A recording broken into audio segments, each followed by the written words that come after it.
Hello and welcome back to my channel. Today I'm going to be showing you how to make ogbono soup with a little bit of okra added to it, just to spice it up and take it to another level.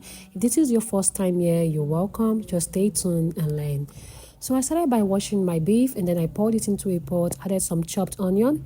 Now I'm going in with some blended habanero pepper. I chose to use the red one because I prefer this one actually.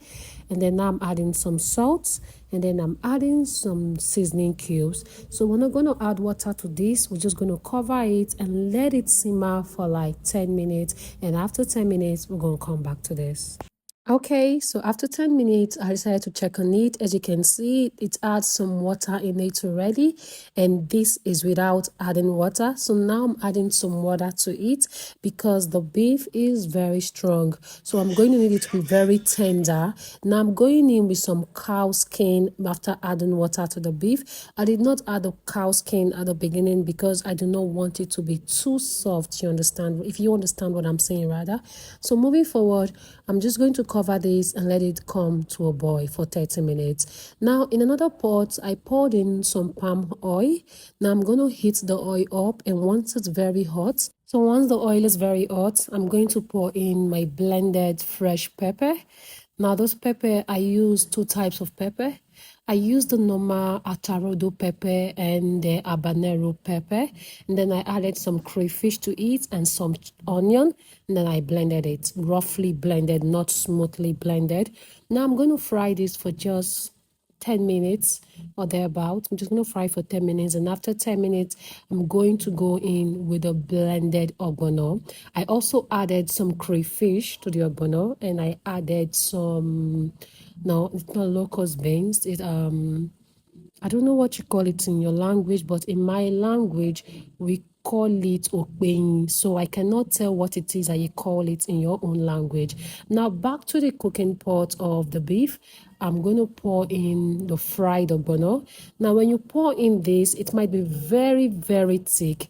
And if you don't want it very thick, you go ahead and add some water to it, because I do not like my ogbono to be very thick. So I'm going to add more water to this because right now it's looking very thick and I don't like that. So I added more water to it. Now I'm adding my stockfish and some chopped okra. Now I'm going to give this a nice mix to make sure that the whole thing combines very well. And then I'm going to taste it and see if I'm okay with the taste. But actually, I'm not okay with the taste. So I'm going to add some salt and some seasoning cubes to add more taste to this. And I'm just going to mix it very well. And then I'm going to cover it and let it boil for let it cook for like 15 minutes. And then we're going to come back to this.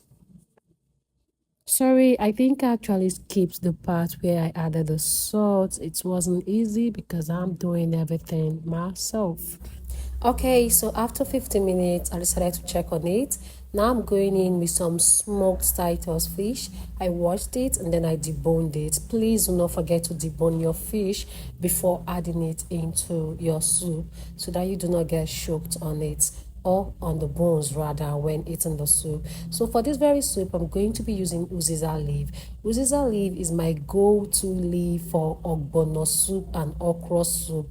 There is this thing that Uziza Leaf does to ogbono soup, like, I don't know how to explain it to you, but you have to try this recipe for you to know what I'm talking about. If you don't try it, you would not know. So at this point, our soup is ready. So I'm just mixing the whole thing, because the moment I add my leaf into my soup, I just give it a nice mix, and that's it. I don't want it to be overly cooked. And guys, we're done. Thank you for watching. See you on my next video.